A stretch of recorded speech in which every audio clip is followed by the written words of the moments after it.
اور اشارے سے نماز مکمل کرنے کا حکم دیا کہ میری جان کی فکر نہ کرنا، دنیا سے تو مرنا جانا ہے، دنیا سے ایک نہ ایک دن ضرور جانا ہے، لیکن نماز نہیں توڑنا ہے، نماز مکمل کرو۔ یہ واقعہ صرف سامنے والے سب دیکھ رہے ہیں جو اس وقت موجود تھے، سامنے جو کھڑے ہوئے تھے، لیکن پیچھے جو مسجد بھری ہوئی تھی اس مسجد والوں کو کوئی اطلاع نہیں کہ سامنے اس طرح کا واقعہ پیش آیا۔ اس نے آپ رضی اللہ عنہ کے ساتھ اور لوگوں کو بھی زخمی کر دیا جو ارد گرد کھڑے ہوئے تھے پہلی صف میں۔ جب اسے پکڑنے کے لیے آئے تو کئی لوگوں کو اس نے زخمی بھی کر دیا، مار دیا۔ بالآخر اسے پکڑ لیا گیا تو وہی خنجر اپنے سینے میں اتار دیا اور اپنے سینے میں اپنا خنجر اتار لیا، وہی خنجر اپنے سینے میں اتار لیا۔ آپ نے فاروق اعظم رضی اللہ عنہ کی دشمن کی پرانی نشانی اس نے کیا کیا؟ اپنی خودکشی کر لی، یعنی کہ وہ جو پرانی دشمنی تھی اس کی اپنی دشمنی پوری مکمل کر لی، پھر اس خنجر کو اپنے جسم میں ڈبایا، مار لیا اور وہیں وہ مر گیا۔ اس کے بعد حضرت عبد الرحمن بن عوف رضی اللہ عنہ نے نماز ختم کی، صحابہ اکرام کو معلوم ہوا تو آپ رضی اللہ عنہ کے ارد گرد محراب کے قریب جمع ہو گئے۔ ایک اضطراب کی کیفیت طاری ہو گئی۔ علاج کے لیے مدینہ منورہ کی مشہور طبیبوں کو بلایا گیا، لیکن اس کے پلائے ہوئے دوا زخموں کے راستوں سے باہر نکل جایا کرتی تھی۔ جو بھی دوا منہ میں ڈالتے تو سینے میں جو زخم جو نلی تھی اس نلی سے باہر نکل جایا کرتا تھا۔ آپ رضی اللہ عنہ کو یقین ہو گیا انشاءاللہ میری آرزو شہادت پوری ہو گئی۔ اس وقت آپ رضی اللہ عنہ نے فرمایا اب مجھے دوا کی ضرورت نہیں، دوا ختم ہو گیا، دوا کا وقت ختم ہو گیا، اب دعا کا وقت شروع ہوا ہے، لہذا مجھے میرے مولا کے سپرد کر دیا جائے اور یہ بتاؤ کہ میرا قاتل کون ہے۔ اب حضرت عمر نے پوچھا، صحابہ نے عرض کیا مجوسی غلام جو پارس کا رہنے والا، پارسی تھا، ایران کا رہنے والا۔ تو حضرت عمر رضی اللہ عنہ سن کر اللہ تعالیٰ کو شکر ادا کیا، کہا کہ میرا خون کسی مسلمان کے ہاتھ، میرے خون سے کسی مسلمان کے ہاتھ رنگین نہیں ہوئے۔ پھر اپنے بیٹے سیدنا عبداللہ ابن عمر سے فرمایا میرا سر اپنے گود سے ہٹا کر زمین پر رکھ دیا جائے، شاید اللہ تعالیٰ کو مجھ پر رحم آئے۔ اور پھر فرمایا ام المؤمنین حضرت ام عائشہ صدیقہ رضی اللہ عنہ کی خدمت میں جا کر میرا سلام عرض کرنا، درخواست کرنا کہ عمر رسول اللہ صلی اللہ علیہ وسلم کے پہلو میں دفن ہونے کے لیے وہ جگہ چاہتا ہے جو آپ نے اپنے لیے وہ جگہ مقرر کر رکھا ہے۔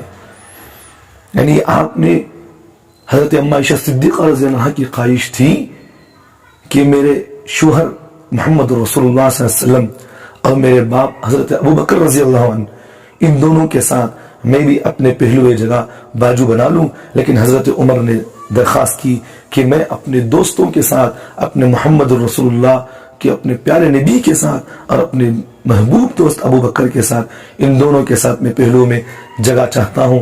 آپ اگر خواہش ہے، اگر آپ مجھ سے محبت کرتے ہیں، اگر آپ خوشی سے دینا چاہیں تو مجھے اپنی جگہ دے سکتے ہیں۔ تو حضرت ام عائشہ صدیقہ رضی اللہ عنہا سے انہوں نے یہ درخواست پیش کی۔ جب بیٹے نے اپنی روحانی ماں سے درخواست رکھی تو منظور کر لی گئی۔ کہا کہ ضرور، ام عائشہ صدیقہ رضی اللہ عنہا فرمانے لگی کوئی اور ہوتا تو میں انکار ضرور کر دیتی، لیکن عمر فاروق رضی اللہ عنہ جیسے جلیل القدر صحابی رسول کو میں انکار نہیں کر سکتی۔ ام المؤمنین رضی اللہ عنہ نے پہلو مصطفیٰ میں دفن ہونے کی اجازت دے کر شہید ممبر محراب سیدنا عمر بن خطاب رضی اللہ عنہ کو ہمیشہ کے لیے جنت میں سلا دیا۔ پہنچی وہیں پہ خاک جہاں کا خمیر تھا، پہنچی وہیں پہ خاک جہاں کا خمیر تھا، یعنی کہ جہاں کی مٹی ہے وہیں وہ مٹی پہنچ گئی۔ یعنی اللہ کے رسول صلی اللہ علیہ وسلم جہاں مدفون ہیں وہ جنت کا ٹکڑا ہے، اور معلوم یہ ہوا کہ محمد الرسول اللہ صلی اللہ علیہ وسلم کے ساتھ حضرت عمر بھی وہاں مدفون ہے، وہ بھی جنت کا ٹکڑا ہے۔ زخمی ہونے کے 3 دن کے بعد 63 سال کی عمر پا کر 24 ہجری محرم الحرام کی پہلی تاریخ کو سیدنا عمر فاروق رضی اللہ عنہ کی شہادت کا واقعہ پیش آیا۔ لکھا ہے مورخین نے کہ حضرت عمر رضی اللہ عنہ کی جو حکومت تھی وہ پوری دنیا پر تھی۔ اگر حضرت عمر رضی اللہ عنہ اور 10 سال دنیا کے اندر باقی رہ جاتے، اللہ ان کو موقع دے دیتے، تو ساری دنیا کے اندر اسلامی حکومت قائم ہو جاتی۔ آپ رضی اللہ عنہ کتنے خوش نصیب تھے کہ زندگی میں تو ہر وقت حبیب خدا کے قریب رہے، ہمیشہ رہا کرتے تھے۔ شہادت کے بعد بھی آپ علیہ الصلوۃ والسلام سے جدائی گوارا نہیں کیا۔ فاروق اعظم رضی اللہ عنہ کی مقدار کا کیا کہنا۔ اس لیے محمد الرسول اللہ صلی اللہ علیہ وسلم سے سچی محبت کریں، سچی محبت کریں، اللہ تعالیٰ ضرور ہمیں وہ مقام عطا فرمائیں گے۔ اس لیے ہم دعا کرتے ہیں کہ اللہ تعالیٰ سے کہ اللہ ہمیں بھی اپنے حبیب محمد رسول اللہ صلی اللہ علیہ وسلم کے پہلو میں، ان کے شہر میں ہمیں بھی شہادت کی موت نصیب فرما، اور ان کے علاقے میں اللہ تعالیٰ ہمیں بھی مدفون کی توفیق عطا فرما۔ کسی شاعر نے کیا سچ کہا ہے یہاں پر، کملی والے سے جو قریب ہوتا ہے، کملی والے سے جو قریب ہوتا ہے وہ خدا سے قریب ہوتا ہے، عشق نبی میں جان دینے والا بولو کتنا خوش نصیب ہوتا ہے۔ ان کی چوکٹ کا مانگنے والا، ان کی چوکٹ کا مانگنے والا کون ہوتا ہے؟ غریب ہوتا ہے۔ حضرات، آج ضرورت ہے اس بات کی کہ محرم الحرام کی آمد پر ہم اس کی عظمت و فضیلت سے فائدہ اٹھا کر زیادہ سے زیادہ اللہ جل شانہ کی عبادت اور محمد رسول اللہ صلی اللہ علیہ وسلم کی سچی اطاعت میں اپنا وقت گزارے، اور اس میں رونما ہونے والے عظیم الشان واقعات سے نصیحت و عبرت حاصل کریں کہ اسلامی سال کا یہ پہلا مہینہ محرم الحرام عبادت اور عبرت کا مہینہ ہے۔ اس کی عظمت کا تقاضا یہ ہے کہ خصوصاً اس میں ہر قسم کے محرمات و منکرات، خرافات، رسومات و بدعات اور معاصی سے مکمل اجتناب کیا جائے، تاکہ اس کا اثر پورا سال بلکہ زندگی بھر باقی رہے اور عفت اور غفلت میں ہرگز یہ وقت نہ گزارے۔ اس لیے ایک بزرگ نے اپنی کتاب میں لکھے ہیں کہ محرم الحرام میں جو آدمی عبادت کے ساتھ وقت گزار لے، امید ہے اللہ تبارک و تعالیٰ اس کو اس کی توفیق دے دے کہ پورا سال وہ عبادت میں گزار سکتا ہے۔ حضرت ابو بکر جساس رحمۃ اللہ علیہ کا یہ قول ہے۔ اور پھر حضرت نے فرمایا کہ اگر کوئی آدمی اس مہینے کے اندر گناہوں سے بچ جائے تو اللہ تبارک و تعالیٰ کی ذات سے امید ہے اللہ تعالیٰ اس کو پورے سال گناہوں سے بچا لیں گے۔ اور اسی طرح کتابوں کے اندر یہ بھی بات لکھی ہوئی ہے، جس طرح اس مہینے کے اندر عبادت کے ثواب کو بڑھا دیا جاتا ہے، خیر خواہوں کے ثواب کو بڑھا دیا جاتا ہے، اسی طرح اگر کوئی آدمی گناہ کرے تو اس کا وبال بھی بڑھ جاتا ہے۔ مقام اور وقت کی وجہ سے عبادت کے اندر اور گناہوں کے اندر، معصیت کے اندر اس کے اجر کے اندر کم و پیشیاں ہو جاتی ہیں۔ وقت ہے عبادت کا تو اس کے اندر عبادت کا ثواب بڑھا دیا گیا۔ رمضان کا مہینہ ہے، عبادت کا مہینہ ہے، یہ کرو تو اللہ 70 دینے والے ہیں، کیونکہ وقت ہے وہ۔ گناہ ہو تو وہی عذاب دیا جائے گا اتنا ہی۔ اس لیے یاد رکھو، جس طرح دین کی حفاظت اور دعوت کے لیے بوقت ضرورت اپنا پورا ملک چھوڑنا ضروری ہے، جسے ہجرت کہتے ہیں، اور وہ محرم کی ایک یادگار بھی ہے. اسی طرح دین کی حفاظت کے لیے ہر وقت گناہوں سے اجتناب کرنا بھی نہایت ضروری ہے کہ محرم کے مہاجر صرف وہ نہیں جو دین کی حفاظت و اشاعت کی خاطر ضرورت کے وقت اپنا ملک چھوڑ دے، بلکہ مہاجر وہ بھی ہے جو ہر وقت اپنی دین کی حفاظت کے لیے جملہ معاصی چھوڑ دے، مکمل اپنے گناہوں سے توبہ کر لے، خرافات و بدعات کو چھوڑ دے. محرم کے اندر جو ہماری جو بدعاتیں شروع ہوئی ہیں وہ ساروں کو چھوڑ دے. اب محرم شروع ہو گیا، 11ویں کی دعوتیں شروع ہو گئی، پوری کی فاتحہ کی دعوتیں شروع ہو گئی. آج خود ہمارے ایک پڑوس کی ایک رشتہ دار ہے، ان کے گھر میں آج جو ہے 11ویں کی دعوت رکھی گئی ہے. کچھ دن پہلے پوری کی دعوت بھی رکھی گئی تھی.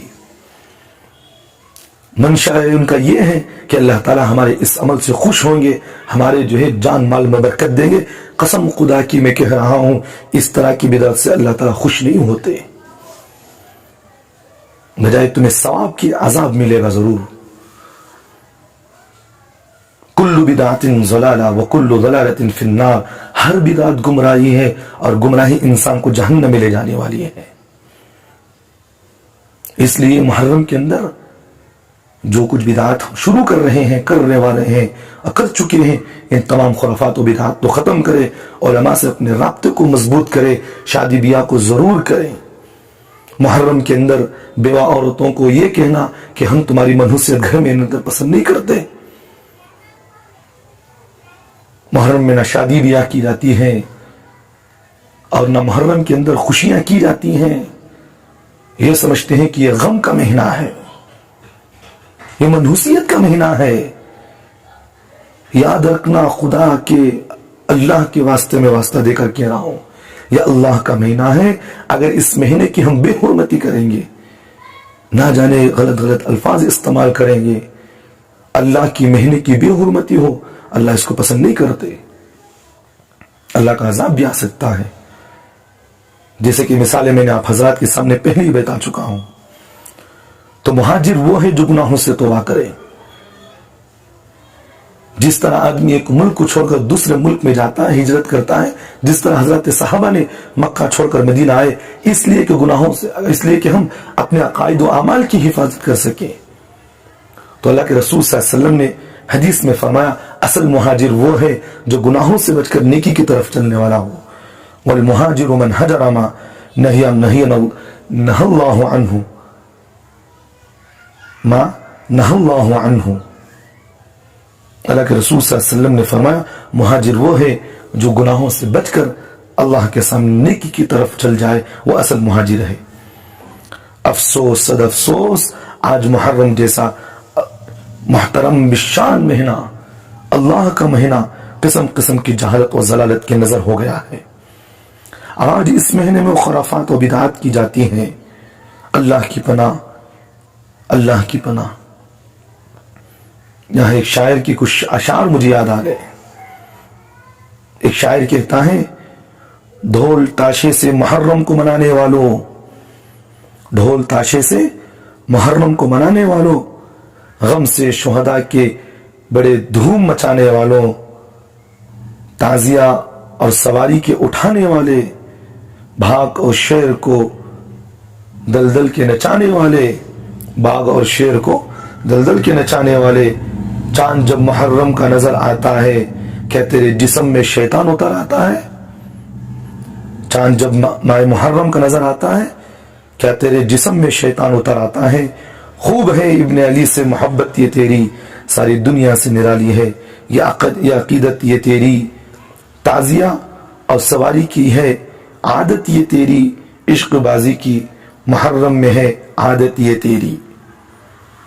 غم جنہیں ہوتا ہے وہ ڈھول بجاتے ہیں کہیں. شاعر کہتا ہے غم جنہیں ہوتا ہے وہ ڈھول بجاتے ہیں کہیں، وہ غیروں کی طرح تہوار مناتے ہیں کہیں، وہ خرافات کا بازار لگاتے ہیں کہیں، ڈھول تاشے سے بھی میت کو اٹھاتے ہیں کہیں. شاعر کہتا ہے وہ خرافات کا بازار لگاتے ہیں کہیں،